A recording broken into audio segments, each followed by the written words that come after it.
She's getting on. This is always the fun part. Hi! Hi! We made it! We got We the made it! Within like seconds. Yay! That's like big. Yeah. So this is so fun because I feel like I already know you. Like I feel like from following you from the last year and a half or how long it's been, I was drinking this last fall and I'm just following you on Instagram and you're just awesome.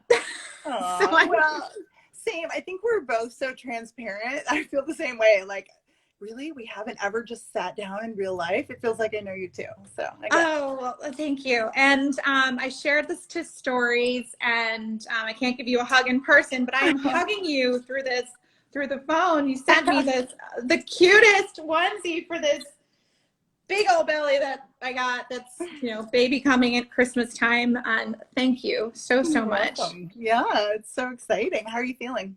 I'm feeling good. Like everything's getting a little harder, like putting on my shoes, but for the most part, I feel good. I mean, it's, there's a lot to prepare for, but I'm kind of a wing it girl. So, I'm trying not to stress. Well, that's good because you can't really prepare that well anyway. It's like you never know what you're going to get. Oh my goodness. So, okay. So for everyone that's on here for the first time, if you're new to the Mox, I'm Christine Wayne. I am coming live from Charlotte, New York. I'm a New Yorker. I now live in Charlotte, North Carolina. And I'm so excited to have Shelley here from For Better For Worse. She's also part of the On the Mox community. So I love when I see your comments and your sharing. On the Mox is an inclusive, sober, curious, mindful drinking community, really for anyone that is interested in non-alcoholic drinks, alcohol-removed wine, non-alcoholic beer, zero proof, that whole spectrum. You don't have to label yourself to be interested in this exciting space. What else? I am 32 weeks pregnant and I'm 29 months sober. So I am a product of the product. I absolutely love non-alcoholic drinks and they keep me sober and excited and healthy and all the good things. So I get to introduce Shelley. She is co-founder with your husband of For Better For Worse, and ask a few questions. I'm going to ask you really so we could dive. You do share a lot on Instagram, but for those who aren't following you yet, that are going to be following you after today, I want to hear a little bit of the story behind this story.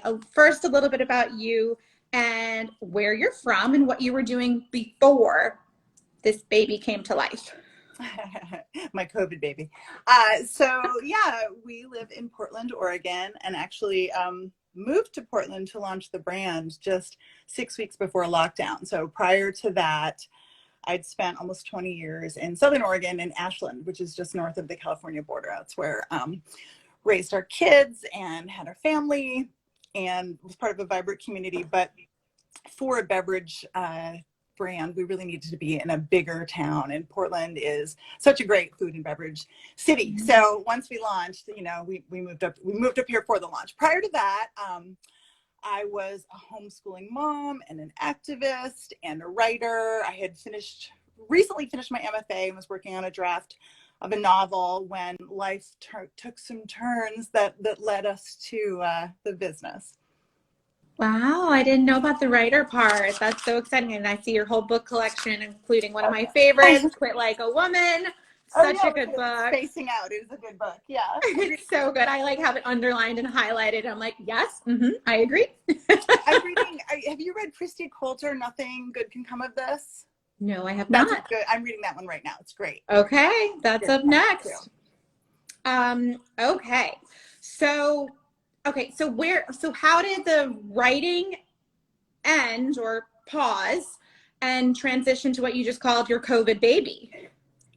So we had my husband and I had like the double whammy of life events that catalyzed the business. And like every story has different beginnings, right?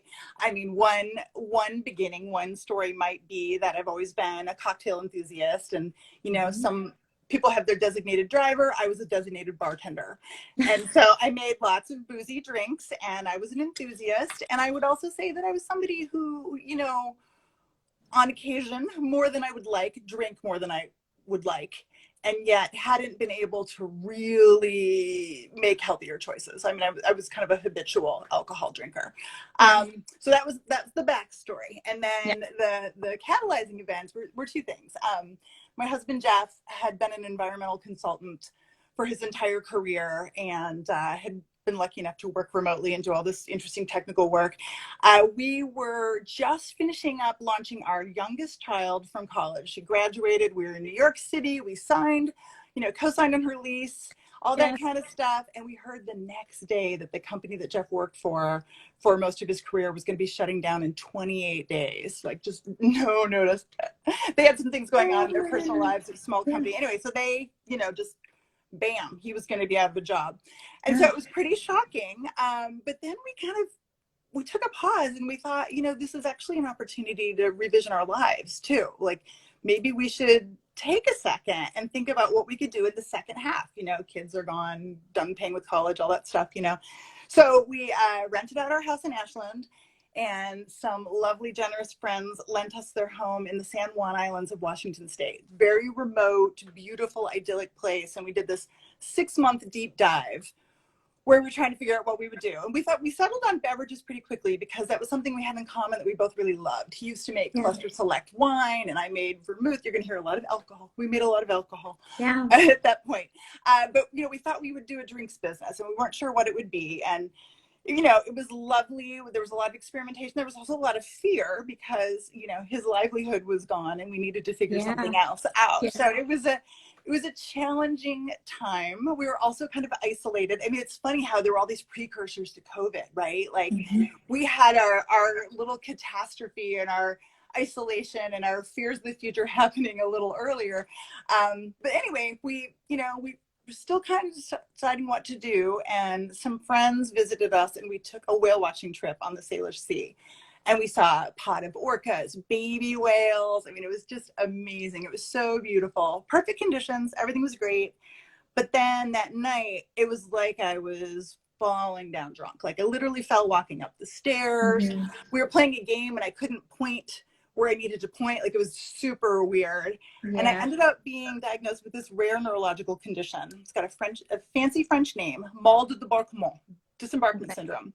And it's like, your brain is kind of scrambled, often from being on a boat, and you can't get your equilibrium. So needless to say, I could not drink alcohol, right? And in that moment, now I'm kind of chagrined to say that was the time that I first understood the outsized place that alcohol has in our culture. When I was no longer, drinking it, when I broke up with booze for my health, I was like, oh man, there is just not much out here that, pleased my palate and met my standards for ingredients. And so that was kind of the aha moment. It was this, the double whammy of the job loss and this health thing. We're like, oh, we need to make non-alcoholic drinks. Like, that's what we need to do. And it's really been like this amazing life, right livelihood. Once we made that choice, it was like so many things fell into place and have been so wonderful, even though, of course, we also launched 6 weeks before a global pandemic, and there were hardships associated with that. Generally speaking, it's been amazing, and we've been growing and well received and embraced by the sober and sober curious communities, and it's been great. So yes, well, it's great watching you evolve, and the awards you've been getting. So exciting. So tell me, because you've called yourself the designated bartender, so you've got that experience, and I feel like a lot of your posts have also like great with discussing like pairing and flavor notes. So tell me about the recipe, getting that right for all three, really. How long did that take, and what challenges did you, other than COVID? I did, as I said, everything has multiple stories to Sure. get to, right? So like there were times when we, as part of a community, would take a break, from alcohol and continue to socialize as normal. And I was our designated bartender then. So I made, non-alcoholic drinks for people. And, I'd have a friend who quit drinking. And when he would come to a party, I would make him something special. So I leaned on some of the things that I'd already been playing with.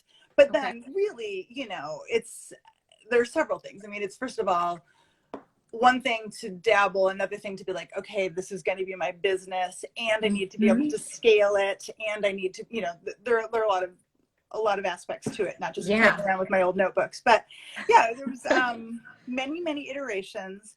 Once we came back from the San Juans to, at that point, Ashland, we were ready to do a lot of tastings. And so we just did all these pop-ups where we gave away hundreds and hundreds of drinks, and we just like corralled everyone. I had a friend who was just amazing. She had the clipboard, and she'd go up to everybody who had a sample and be like, you are helping them if you're just very honest. What do you think? And she got like everyone to give us feedback. So that was great. And so then we iterated from there, and settled on our 3 varietals that we have today. And like I said, we launched early spring of 2020. That is so cool. That is so cool. Oh, you know what? I'll say one more thing. Just because this is Jeff's thing too. So the other part of it was that we really wanted robust flavors, and we didn't want to use additives, like added natural or artificial flavors. And so Jeff invented this process that we call reverse bootlegging. And so it's very unique. We have a patent in the works, grinding its way through the patent authority. But basically it involves, one of our steps is macerating botanicals in spirits. And then we remove and recover the alcohol so that we have this very robust base. And then we blend that with house-made syrups and decoctions and juices to get this, layered cocktail, but without the hangover. Oh, I see one of my college friends, Heidi. That's so fun. I know. So that's another piece of it. Jeff is our inventor, and he came up with this process that's unique. Wow. Okay, so diving a little deeper into, I guess, ingredients, they're low calorie to start. No caffeine, right? What type of, so you mentioned syrups in this process. What are the core ingredients or flavor notes that people should kind of look out for?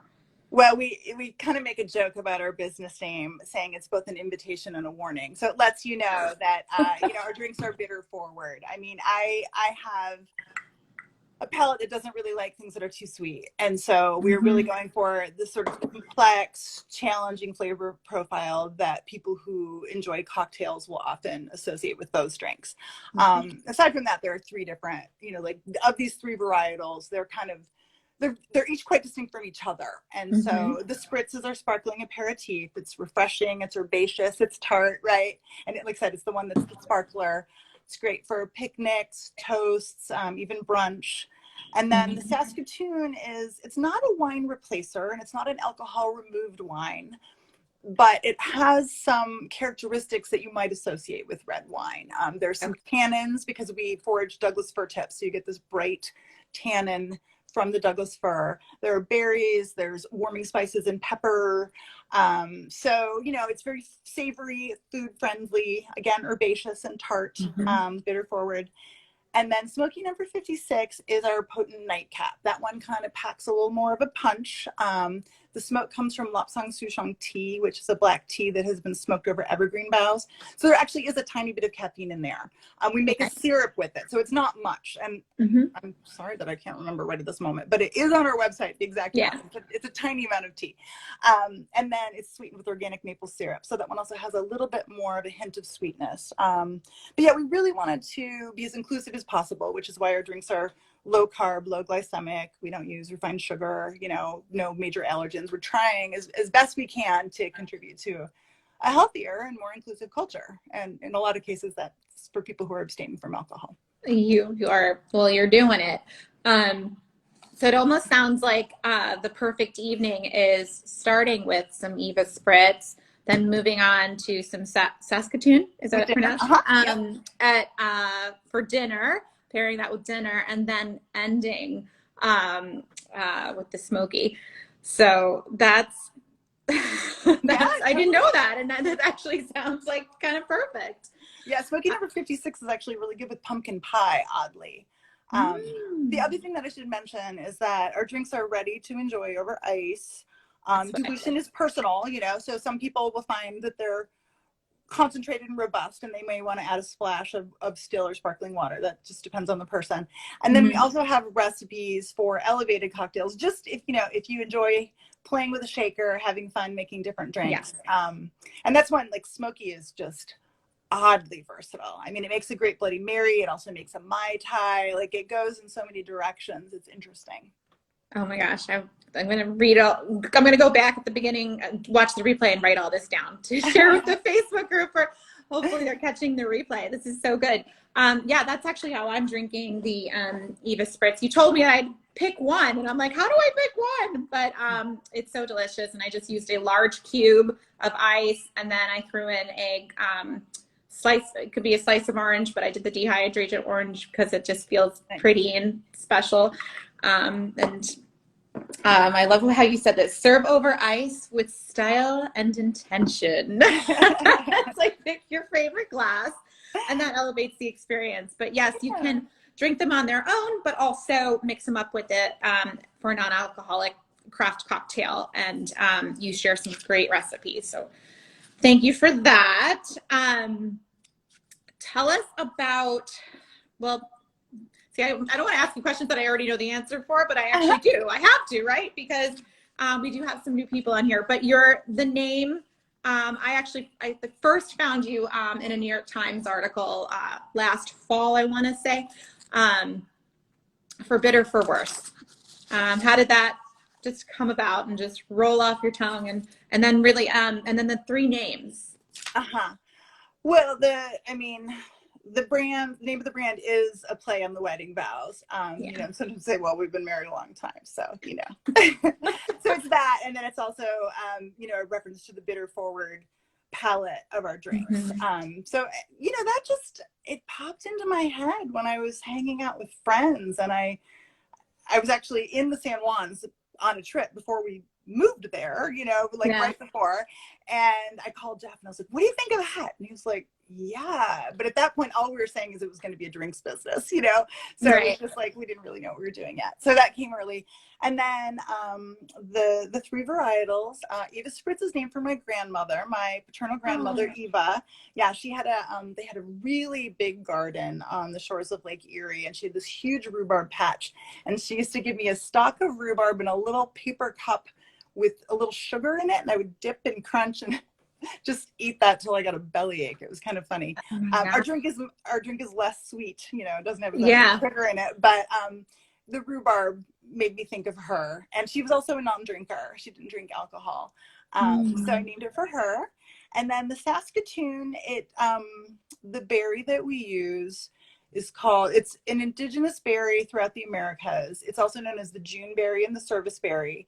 But we source ours from British Columbia, and I also just think it's a prettier name. Saskatoon is just such a great It's beautiful, yeah. Yeah, so the name came first there with the berry. And then smoky number 56, we realized we needed, I don't even remember what we were thinking of calling it now, actually. That's kind of funny. But I know that it didn't have the word smoky in the name. And when we did those tasting pop-ups that I told you about, we realized we needed to signal the smoky flavor in the name so that people could self-select if they didn't enjoy smoky things, because it's kind of intense. So it's funny that I can't remember what we were going to call it. And then 56, we actually had more iterations on the formula than that, but the major reworking is probably in the low 60s. And Jeff liked the way 56 sounded. He's like, I'll just stop there with the number. And, because there's always all these other little tweaks too, but the big changes, somewhere in the 60s. So, wow. So it took about somewhere between 56 and 60 around there times to make the perfect Yeah, of the major changes. I mean, I don't Yeah, necessarily count every time I calibrate right. a tenth of a gram of whatever while I'm going, but yeah, it took a lot of work. That is so cool. See, now I appreciate each one of them more. I just love hearing the stories. You as a writer probably are similar, but it's like then you have more of an emotional attachment to your drink. And Yeah. part of the fun in the non-alcoholic space is not seeing what is missing, but what has been added. And sometimes that is the story. Sometimes that is the glass. It's the garnish. But discovering or learning how something is made just makes me appreciate it more. And thank you for sharing that. Oh, yes. Okay, well then the packaging and your love of bees, maybe. Just where's this from? Where did this kind of?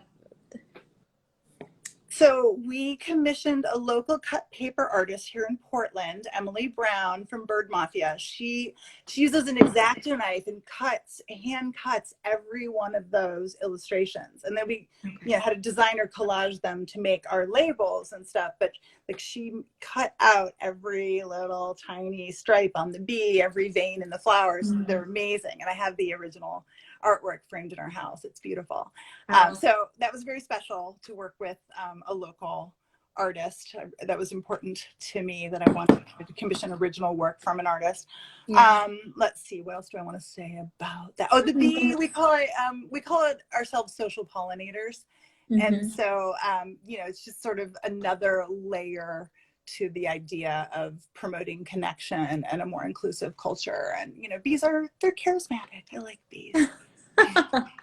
Awesome. Oh yeah, and each one, those are ingredients, obviously. Like this one has hibiscus and dandelion. Each one has, each label is different based on the botanicals that are in the drink. And there are some overlap, like there's dandelion root in each of them, for example. Right. Did you have several iterations of the bottle as well? Because I love the bottle. I love it. That's nice. I know it's heavy. No, well, I will tell you, we did not have very many iterations. And the reason why is that bottle choice is like, it's so nerdy, I gotta tell you. It's like, I've learned so much. If you don't want to use preservatives or Velcorin or something like that, your choice, and you pasteurize then, right? Your choices are very limited because the bottles have to withstand pressure. And then if you add a layer of a sparkling drink as well as pasteurized, right? There are not very many labels that we could in fact use. So like anything that looks like that beautiful liquor bottle is out because we don't use preservatives, so there are a lot of layers there. We will be having a change coming in our bottle. Did I say layers? Labels? Sorry. I was wondering if I said the wrong word.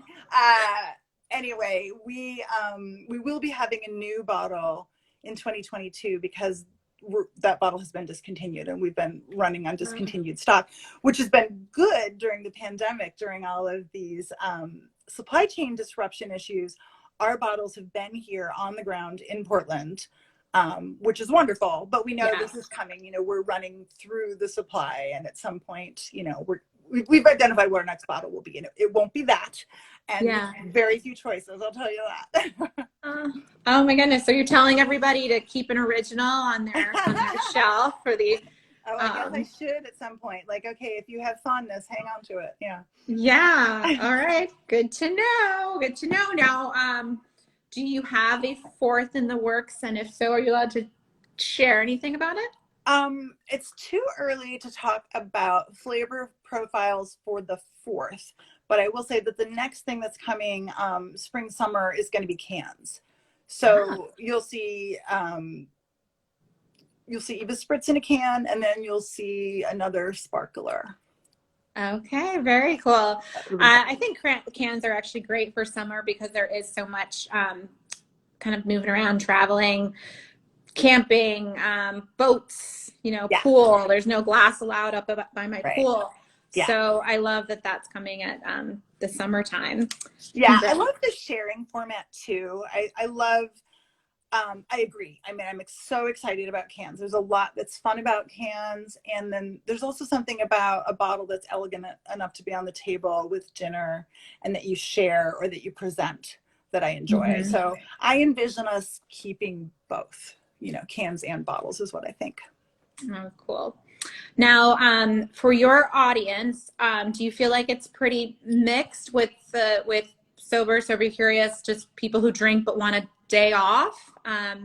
Who makes up your audience really, and why do you suppose that is? I think we are pretty 50-50 between people who identify as sober or in recovery and people who are sober curious or abstaining sometimes. Mm-hmm. I mean, we sometimes use the shorthand sober curious and sober serious.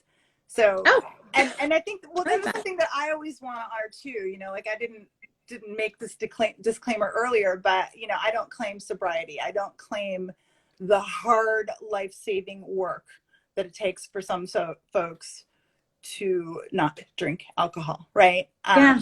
I mean, I made the choice for my health, but it was a different path, and so I'm not in recovery. But I have so much respect, and I want our product and our Instagram page and our website to be a safe place for people who are in recovery. And they're not all our customers either. There are plenty of people who pace themselves at the party, who either take a night off or who alternate. That's what my husband does, actually. Jeff will, he'll still have a glass of wine with dinner and then he'll have a glass of Saskatoon, that kind of thing. Nice. And there are a lot of our customers who do that. So I think it's pretty half and half without having done a really thorough scientific study.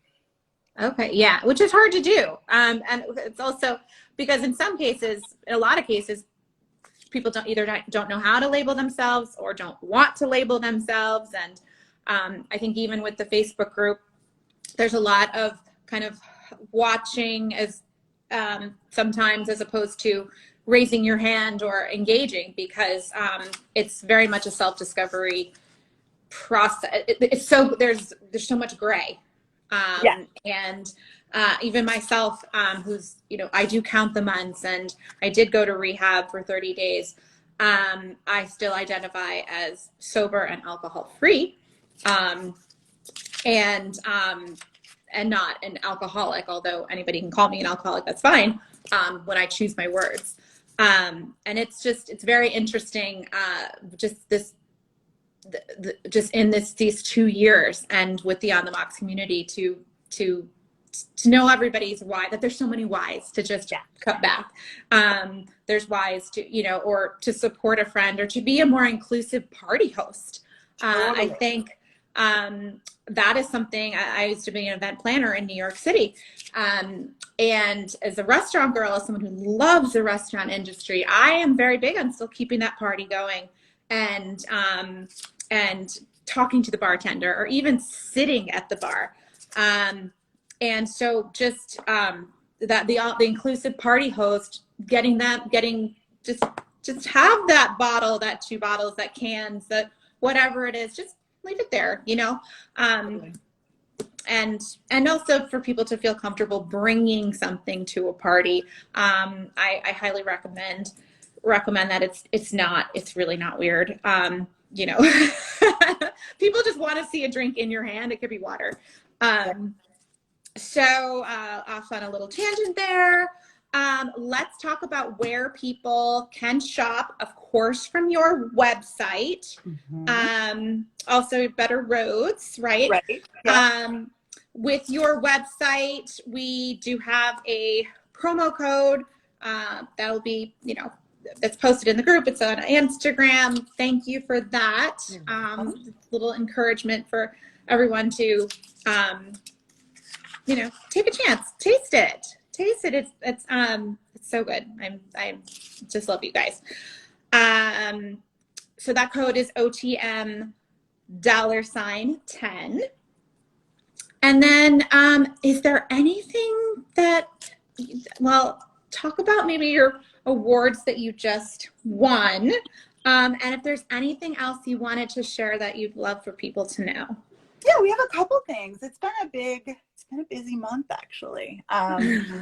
So yeah, we took a gold medal for Eva Spritz and a bronze for the Saskatoon in London at the International Wine and Spirits Competition. And yeah, that's a really big deal because it's the oldest drinks contest in the world, and very stiff competition with non-alc. That's, you know, there's just many non-alc brands participating. So that was very exciting. We also had a bronze in the San Francisco World Spirits Competition this year. Which is also another, you know, it's a prestigious worldwide event. So that was very cool.